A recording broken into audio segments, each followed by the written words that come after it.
बहुत नंबर्स हैं, अभी जरा छुटपुट नतीजों की सिलसिला है। कल से वो रिजल्ट सीजन वाकई तूल पकड़ना है, लेकिन क्या क्या आज ब्लॉक डील्स का दिन है, तो जी एंटरटेनमेंट और संवर्धना मदरसन ये दोनों रेडार पर रहेंगे।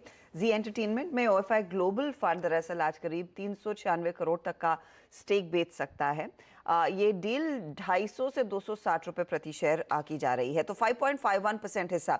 याद रखिएगा कि इन्वेस्को ओएफआई ग्लोबल चाइना के जरिए जी में हिस्सा रखता है। इस पर्टिकुलर स्टेक सेल के बाद इन्वेस्को का जो स्टेक है वो लगभग आधा हो जाएगा। जो जून 30 में इन्वेस्को ने रिपोर्ट किया था करीब 10.14% स्टेक था, तो आज की डील के बाद वो लगभग 5% के कम होता हुआ दिखाई देगा, क्योंकि आज की इस डील में 5.51% हिस्सा ओएफआई ग्लोबल बेच रहा है और अच्छी खासी डिमांड दरअसल मिल सकती है। ये फिलहाल फीलर्स मिल रहे हैं, इस पर आगे यतिन और डिटेल लेकर आएंगे, लेकिन ये एक बड़ी ब्लॉक डील है जो आज खुलते ही एक स्पेशल विंडो में कल्मिनेट होती हुई दिखाई देगी। दूसरी तरफ संवर्धन मदरसन भी आप रेडार पर रखेंगे। यहां पर भी अपडेट ये है कि एक सोजित कॉर्प करीब 1.9% या फिर अब 2% हिस्सा लेकर चलें, वो बेचता हुआ दिखाई देगा। जो फ्लो प्राइस तय की गई है वो करीब 64.36 के आसपास तय की गई है, तो कल की क्लोजिंग से एक हल्का सा डिस्काउंट है और लगभग ये 824 करोड़ का सौदा होता हुआ दिखाई दे सकता है। तो ये दोनों स्टॉक्स आज ब्लॉक डील्स के चलते फोकस में रहेंगे। अब क्योंकि आप नंबर्स की बात कर रहे थे आशीष, तो कैनफिन होम्स में कल जाते जाते भी हमारी नजर गई थी कमाई का अड्डा में। प्रॉफिटेबिलिटी में 4% तक का इजाफा देखने को मिला है, 141 करोड़ के आसपास का यह आंकड़ा नजर आया। 143 का अनुमान था, तो नियरली इन लाइन है। ब्याज से आय आप देखेंगे 31% बढ़ी है, ये उम्मीद से बेहतर 251 करोड़ का आंकड़ा। प्रोविजन कंपनी ने करीब 13 करोड़ के किए हैं, लेकिन याद रखिएगा इन नंबर से ज्यादा बाजार इंतजार कर रहा है कि कंपनी के नए एमडी और सीईओ कौन होंगे। तो कंपनी की मैंने वो पूरी प्रेजेंटेशन देख ली, उसमें कोई उल्लेख नहीं है कि नया पद किसके हाथ जा रहा है। याद रखिएगा 20 अक्टूबर यानी कि परसों आखिरी दिन है, थर्सडे को आखिरी दिन है कौसगी साहब का। अब तक तो अपडेट आ जाना चाहिए था कि किसको आइडेंटिफाई किया है, किसके जिम्मे दरअसल ये एमडी सीईओ का पद आएगा, उस पर क्लैरिटी है नहीं, तो उस पर ज्यादा आज मार्केट रिएक्ट करता हुआ दिखाई दे सकता है। नंबर्स ऑन एन एवरेज ठीक है, नेट एनपीएस में थोड़ा सा इजाफा देखने को मिला है, एसेट क्वालिटी को लेकर थोड़ी सी चिंता जरूर है इस तिमाही नतीजे में। टाटा कॉफी के नंबर्स आए, प्रॉफिटेबिलिटी 142 करोड़ पर दिखाई दे रही है, रेवेन्यू में 31% तक का इजाफा है, लेकिन इबिटा पर प्रेशर 19.5% तक का दबाव इबिटा पर, और मार्जिन पर भी खासा दबाव देखने को मिला। 18% के मार्जिन 11% पर आकर रह गए हैं, तो वहां पर प्रेशर है। प्लांटेशन बिजनेस से रेवेन्यू ग्रोथ जरूर देखने को मिल रही है, लेकिन कॉफी की इनपुट प्राइसेस में इजाफा देखने को मिला। ओवरऑल इन्फ्लेशनरी प्रेशर का एक थोड़ा सा साइन आया है इन नंबर्स में। इसके अलावा 2-3 ऑपरेशनल अपडेट्स आए। तो कॉनकॉर का जुलाई सितंबर का टोटल कार्गो वॉल्यूम का अपडेट आया, जिसमें 17% ईयर ऑन ईयर की ग्रोथ देखने को मिली है, तो वो स्टॉक आप रेडार पर रखेंगे। एसजेवीएन करीब 6000 करोड़ का इन्वेस्टमेंट करने वाला है सोलर प्रोजेक्ट्स में।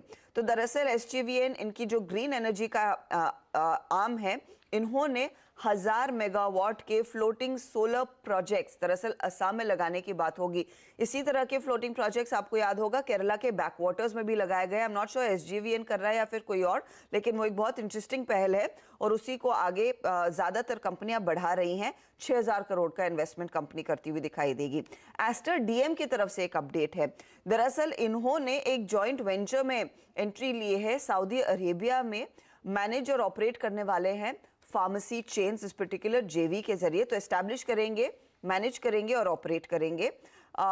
एक अच्छा खासा कमर्शलाइजेशन भी होता हुआ दिखाई देगा इनके फार्मा प्रोडक्ट्स का इस पर्टिकुलर इन्वेस्टमेंट के जरिए, और करीब 250 चेन स्टोर्स दरअसल फार्मेसी स्टोर्स अगले 5 सालों में डेवलप करने का प्लान एस्टर डीएम का है, तो वो स्टॉक भी आप रेडार पर रखेंगे। तो ये कुछ स्टॉक्स है जिनमें आप नजर रखिएगा। महाराष्ट्र सीमलेस, क्योंकि बोर्ड बैठक में बोनस पर भी विचार होने वाला था, स्टॉक स्प्लिट पर विचार होने वाला था, स्टॉक स्प्लिट नहीं आया है, लेकिन बोर्ड ने 1:1 के बोनस को अप्रूवल दे दिया है। नंबर्स अच्छे हैं, प्रॉफिटेबिलिटी 94% बढ़ती हुई, रेवेन्यू में 48% तक का इजाफा, इबिटा में 74% तक की ग्रोथ है, और मार्जिन आप देखिए ये लगभग 14.9% पर थे, ये बढ़कर 17.5% हो गए। तो महाराष्ट्र सीमलेस का परफॉर्मेंस अच्छा, और 1:1 का बोनस भी अनाउंस हुआ है। रखिए भाई इन सब कंपनीज को रडार पे। लार्ज ट्रेड्स का दिन है, ब्लॉक डील्स होती हुई नजर आएंगी और सब रिजल्ट्स पे वो रिएक्शंस देखने को मिलेंगे। ये वीरू ने केरला के बारे में बहुत स्टडी कर रखा है, केरल तो ये हाउस बोट्स कैसे जाएंगे अगर वहाँ पे ऐसे फ्लोटिंग ये लगा देंगे सब सोलर पैनल्स, तो बैक वाटर्स पे वीरू बताइए हाउस भाई, बोट कैसे चलेगी? ये हाउस बोट के ऊपर Houseboat लगा ना मैं पहले हो के आऊंगा फिर हाउस बोट हाउसबोट तो एक जगह रहती है। क्यों रात में मूव नहीं करा के सुलाते कहीं पे कोने में डेक मैंने- करके? मैं गई नहीं, हूँ। move मैंने करती, सुना कि move वो करती है। चलती चलती दूसरे हाँ, नहीं, वाटर के हाँ, बैक वाटर घुमाते हैं, लंच वंच कराते हैं, कि रोकते हैं, रात में सुलाते हैं किसी विलेज में। वीरू कैसे चलेगी फिर? हाँ। नहीं, वो एक्चुअली क्या होता है, आपको सुबह 9 बजे चेक इन करना पड़ता है वहाँ पे, 9 बजे और 11 बजे। उसके बाद आपको खिला पिला के वो जाएंगे, 2 घंटे का नहीं 4 घंटे का टूर होता है, सारे बैक वाटर्स घुमा के लाएंगे और उसके बाद वो शाम को पार्क हो जाती है वहीं पर ही अपनी जगह।